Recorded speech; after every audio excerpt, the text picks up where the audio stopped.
നിങ്ങൾക്ക് ഏത് തരത്തിലുള്ള ഭക്ഷണം കഴിച്ചു കഴിഞ്ഞാലും വയറരിച്ചൽ, ബ്ലോട്ടിംഗ്, വയറുവേദന, നെഞ്ചരിച്ചൽ പോലത്തെ പ്രശ്നങ്ങളൊക്കെ അനുഭവപ്പെടുന്നുണ്ടെങ്കിൽ അത് ചിലപ്പോൾ എച്ച് പൈലോറി ഇൻഫെക്ഷൻ്റെ ഭാഗമായിട്ടായിരിക്കും. ഹായ് ഫ്രണ്ട്സ്, ഞാൻ ഡോക്ടർ പ്രസൂൺ. എച്ച് പൈലോറി ഇൻഫെക്ഷനെ കുറിച്ച് നിങ്ങൾക്ക് അറിയാത്ത 5 കാര്യങ്ങളെക്കുറിച്ചാണ് എനിക്ക് ഇന്നത്തെ വീഡിയോയിൽ പറയാനുള്ളത്. So welcome back to doctor. നമുക്ക് പറയാം. ആദ്യം നമുക്ക് എച്ച് പൈലോറിനെ കുറിച്ച് പറയാം. ഇതൊരു ബാക്ടീരിയയാണ്.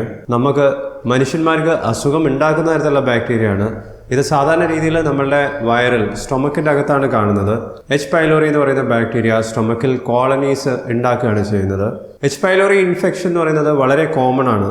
ലോകത്തിൽ ഏത് 2 ആൾക്കാരെ എടുത്ത് നോക്കിയാലും അതിൽ ഒരാൾക്ക് എച്ച് പൈലോറി ഇൻഫെക്ഷൻ വരാനുള്ള സാധ്യതയുണ്ട്. പക്ഷേ എച്ച് പൈലോറി ഇൻഫെക്ഷൻ ഉള്ള അധികം ആൾക്കാർക്കും സിംറ്റംസ് ഉണ്ടാവണമെന്ന് ഒരു നിർബന്ധവും.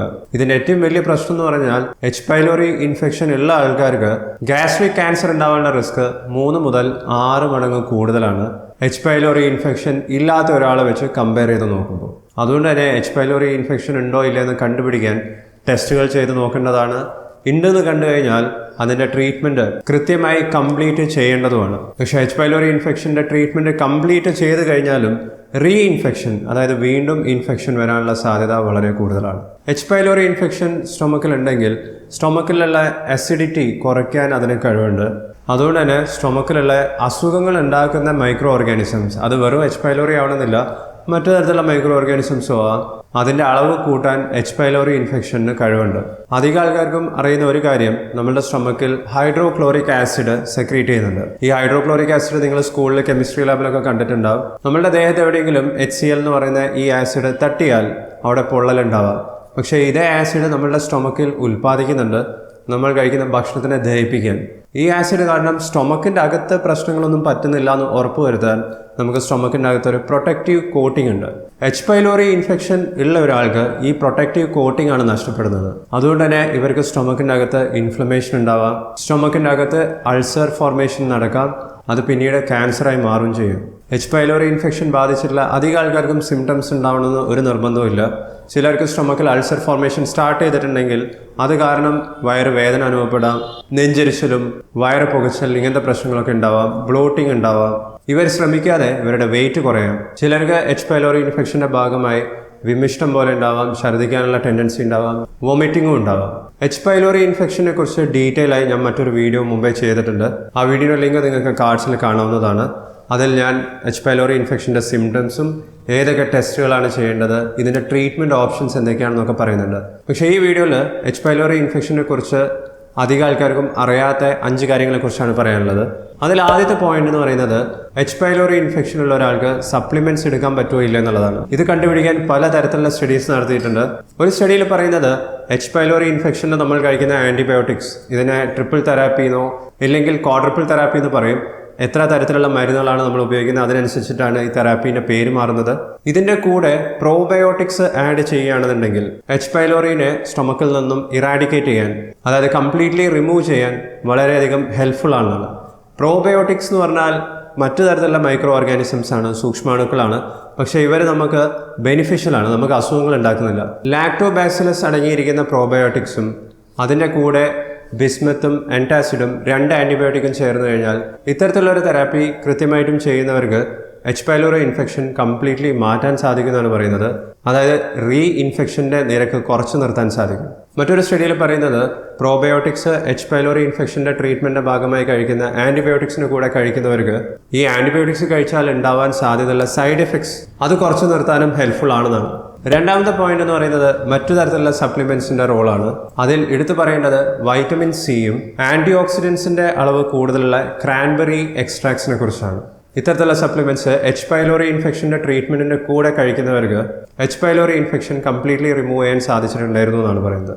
ഇത് കൂടാതെ എച്ച് പൈലോറി ഇൻഫെക്ഷൻ ഉള്ളവർക്ക് കഴിക്കാൻ പറ്റുന്ന 3 മറ്റു തരത്തിലുള്ള സപ്ലിമെന്റ്സ് എന്ന് പറയുന്നത് ഒന്ന് വൈറ്റമിൻ ഇ ആണ്, രണ്ടാമത്തത് N-അസറ്റൈൽ സിസ്റ്റീൻ ആണ്, ഷോർട്ടായിട്ട് NAC എന്ന് പറയും. മൂന്നാമത്തത് മഞ്ഞൾ അഥവാ ടെർമറിക്കിൽ അടങ്ങിയിരിക്കുന്ന മെയിൻ ബയോആക്റ്റീവ് കോമ്പൗണ്ട് ആണ്. ഇതിൻ്റെ പേര് കർക്യുമിൻ ആണ്. ഇപ്പോൾ ഞാൻ മെൻഷൻ ചെയ്ത ഓരോ സപ്ലിമെന്റ്സിനെ കുറിച്ചും ഇതിനു മുമ്പേ വീഡിയോസ് പബ്ലിഷ് ചെയ്തിട്ടുണ്ട്. ഇതെല്ലാം നിങ്ങൾക്ക് വൈറ്റമിൻസ് ആൻഡ് സപ്ലിമെന്റ്സ് പറഞ്ഞ പ്ലേലിസ്റ്റിൽ കാണാവുന്നതാണ്. മൂന്നാമത്തത് എച്ച് പൈലോറി ഇൻഫെക്ഷൻ ഉള്ളവർക്ക് പറ്റിയിട്ടുള്ള ഡയറ്റിനെ കുറിച്ചാണ്. ഇത് കണ്ടുപിടിക്കാനും പലതരത്തിലുള്ള സയന്റിഫിക് സ്റ്റഡീസ് നടത്തിയിട്ടുണ്ട്. ഒരു സ്റ്റഡിയിൽ പറയുന്നത് ഭക്ഷണത്തിൽ ഉപ്പിൻ്റെ അളവ് കൂടുന്നതിനനുസരിച്ച് എച്ച് പൈലോറി ഇൻഫെക്ഷൻ ഉള്ളവർക്ക് അത് ക്യാൻസറായി മാറാനുള്ള ചാൻസസ് കൂടുതലാണെന്നാണ്. ഉപ്പിൻ്റെ അളവ് കൂടുതലുണ്ടാവുക നമ്മൾ വീട്ടിലുണ്ടാക്കുന്ന ഭക്ഷണത്തിലല്ല, റെസ്റ്റോറൻറ്റിൽ നിന്നും വാങ്ങിക്കുന്ന ഭക്ഷണത്തിലും പ്രോസസ്ഡ് ഫുഡിലുമാണ്. ഇത്തരത്തിലുള്ള ഭക്ഷണത്തിൽ ടേസ്റ്റ് കൂട്ടാൻ വേണ്ടി ആവശ്യത്തിലും കൂടുതൽ ഉപ്പ് ചേർക്കാറുണ്ട്. ഫൈബർ കൂടുതൽ അടങ്ങിയിട്ടുള്ള ഭക്ഷണം കഴിക്കുന്നവർക്ക് എച്ച് പൈലോറി ഇൻഫെക്ഷൻ ഉണ്ടെങ്കിൽ തന്നെ അത് ക്യാൻസറായി മാറാനുള്ള ചാൻസ് വളരെ കുറവാണെന്നും സ്റ്റഡീസിൽ പറയുന്നുണ്ട്. നിങ്ങൾ സ്ഥിരമായി പുറത്തുനിന്ന് ഭക്ഷണം കഴിക്കുന്ന ഒരാളാണെന്നുണ്ടെങ്കിൽ, അതായത് എല്ലാ ദിവസവും ഹോട്ടൽ ഫുഡാണ് കഴിക്കുന്നതെങ്കിൽ നിങ്ങൾക്ക് എച്ച് പൈലോറി ഇൻഫെക്ഷൻ വരാനുള്ള ചാൻസസും കൂടുതലാണ്. കാരണം എച്ച് പൈലോറി ഇൻഫെക്ഷൻ സ്പ്രെഡ് ചെയ്യുന്നതിൻ്റെ ഒരു കാരണം എന്ന് പറയുന്നത് ക്ലീൻ അല്ലാത്ത ഭക്ഷണവും ക്ലീൻ അല്ലാത്ത വെള്ളം കുടിച്ചിട്ടുമാണ്. അതുകൊണ്ട് കഴിയുന്നതും നിങ്ങളുടെ ഭക്ഷണം വീട്ടിൽ നിന്ന് തന്നെ കുക്ക് ചെയ്യുക. വല്ലപ്പോഴും മാസത്തിലോ 1-2 പ്രാവശ്യം പുറത്തു പോയി കഴിക്കുന്ന പോലെയല്ല, എല്ലാ ദിവസവും ഹോട്ടൽ ഫുഡിനെ ഡിപ്പെൻഡ് ചെയ്യുന്നത് അവോയ്ഡ് ചെയ്യേണ്ടത് തന്നെയാണ്. നാലാമത്തേത്, നമ്മളുടെ ഓറൽ ഹൈജീനും എച്ച് പൈലോറി ഇൻഫെക്ഷനും തമ്മിലുള്ള ബന്ധമാണ്. എല്ലാ മനുഷ്യന്മാരുടെ പല്ലിലും പ്ലാക്ക് ഫോർമേഷൻ ഉണ്ടാവും. ഇതൊരു തരത്തിലുള്ള കോട്ടിംഗ് പോലെയാണ്. വീട്ടിൽ നിന്ന് ഇത് കളയാൻ വളരെ ബുദ്ധിമുട്ടാണ്. ഒരു ഡെന്റിസ്റ്റിൻ്റെ അടുത്ത് പോയി ക്ലീനിങ് ചെയ്ത് കഴിഞ്ഞാൽ മാത്രമേ ഇത്തരത്തിലുള്ള പ്ലാക്ക് കളയാൻ സാധിക്കുകയുള്ളൂ. പക്ഷേ ഇതേ പ്ലാക്കിൽ അല്ലെങ്കിൽ ഇതേ ബയോഫിലിമിൽ എച്ച് പൈലോറി ബാക്ടീരിയം കാണാറുണ്ട്. അതുകൊണ്ട് തന്നെ നിങ്ങൾക്ക് എച്ച് പൈലോറി ഇൻഫെക്ഷൻ ഉണ്ടെന്ന് കണ്ടുപിടിച്ച് കഴിഞ്ഞാൽ അതിൻ്റെ ട്രീറ്റ്മെൻറ്റ്, അതായത് ട്രിപ്പിൾ തെറാപ്പി തുടങ്ങിയിട്ടുണ്ടെങ്കിൽ അതിൻ്റെ കൂടെ ഡെന്റൽ ക്ലീനിങ്ങും കൂടി നിങ്ങൾ ചെയ്യുകയാണെന്നുണ്ടെങ്കിൽ ട്രീറ്റ്മെന്റിന്റെ ഇഫക്റ്റീവ്നെസ് നമുക്ക് കൂട്ടാൻ സാധിക്കും. പോരാത്തതിന് ഇടയ്ക്കിടയ്ക്ക് 6 മാസമോ അല്ലെങ്കിൽ വർഷത്തിൽ 1 പ്രാവശ്യമെങ്കിലും പ്രൊഫഷണൽ ആയിട്ടുള്ള ഡെന്റൽ ക്ലീനിങ് നിങ്ങൾ ചെയ്യുന്നുണ്ടെങ്കിൽ എച്ച് പൈലോറിയുടെ തന്നെ റീഇൻഫെക്ഷനും നമുക്ക് കുറച്ച് നിർത്താൻ സാധിക്കും. കാരണം ഈ പ്ലാക്ക് ഫോർമേഷൻ നമ്മൾ സ്വാലോ ചെയ്യുന്ന സമയത്ത്, അതായത് വിഴുങ്ങുന്ന സമയത്ത് സ്റ്റൊമക്കിലെത്തിയിട്ട് അത് തന്നെ വീണ്ടും റീഇൻഫെക്ഷൻ ഉണ്ടാക്കാൻ ഒരു കാരണം ആവുന്നുണ്ട്. അഞ്ചാമത്തതും ഫൈനൽ പോയിന്റ് എന്ന് പറയാനുള്ളത് എച്ച് പൈലോറിൻ്റെ ട്രീറ്റ്മെൻറ്റിനെ കുറിച്ചാണ്. അധികം ആൾക്കാർക്കും 2 ആഴ്ചത്തെ ട്രീറ്റ്മെൻറ്റാണ് ചെയ്യാറ്. എച്ച് പൈലോറി ഒരു ബാക്ടീരിയ ആയതുകൊണ്ട് തന്നെ ആൻറ്റിബയോട്ടിക്സ് ആണ് നമ്മൾ മെയിൻലി ട്രീറ്റ്മെൻറ്റിൽ ഇൻക്ലൂഡ് ചെയ്യുന്നത്. ആൻറ്റിബയോട്ടിക്സിൽ സാധാരണ നമ്മൾ ഉപയോഗിക്കുന്നത് അമോക്സിസിലിൻ, ക്ലാരിത്രോമൈസിൻ, മെട്രോണിഡസോൾ ഇത്തരത്തിലുള്ള മരുന്നുകളൊക്കെയാണ്. ഇത് എല്ലാ ദിവസവും കഴിക്കും വേണം. ഈ ആൻറ്റിബയോട്ടിക്സിൻ്റെ കൂടെ നമ്മൾ പ്രോട്ടോൺ പമ്പ് ഇൻഹിബിറ്റേഴ്സ് ഉപയോഗിക്കാറുണ്ട്. ഇത്തരത്തിലുള്ള മെഡിസിൻസിൻ്റെ എക്സാമ്പിളാണ് ഒന്ന് പാൻറ്റോപ്രസോൾ, ഒമിപ്രസോൾ അല്ലെങ്കിൽ എസ്ഒമിപ്രസോൾ എന്നൊക്കെ പറയുന്നത്. പ്രോട്ടോൺ പമ്പ് ഇൻഹിബിറ്റേഴ്സ് കഴിക്കുമ്പോൾ ഭക്ഷണം കഴിക്കുന്നതിന് മുമ്പേ കഴിക്കണം. ആൻറ്റിബയോട്ടിക്സ് ഭക്ഷണം കഴിച്ചതിന് ശേഷമാണ് കഴിക്കേണ്ടത്.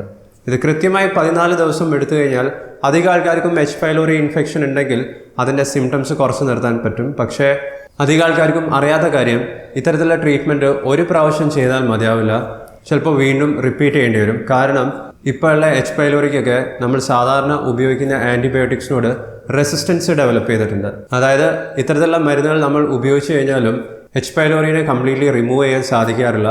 അതുകൊണ്ട് ചിലപ്പം 2ാമത്തെയോ 3ാമത്തെയോ പ്രാവശ്യം നമ്മൾ ഈ ട്രീറ്റ്മെൻറ്റ് റിപ്പീറ്റ് ചെയ്യുന്ന സമയത്ത് ആൻറ്റിബയോട്ടിക്സ് ചിലപ്പോൾ മാറ്റേണ്ടി വരും. ഈ 14 ദിവസത്തെ ട്രീറ്റ്മെൻറ്റ് സ്റ്റാർട്ട് ചെയ്ത് കഴിഞ്ഞാൽ ആദ്യത്തെ 1-2 ദിവസങ്ങളിൽ കുറച്ച് ബുദ്ധിമുട്ടുകളും അധികം ആൾക്കാർക്കും അനുഭവപ്പെടാം.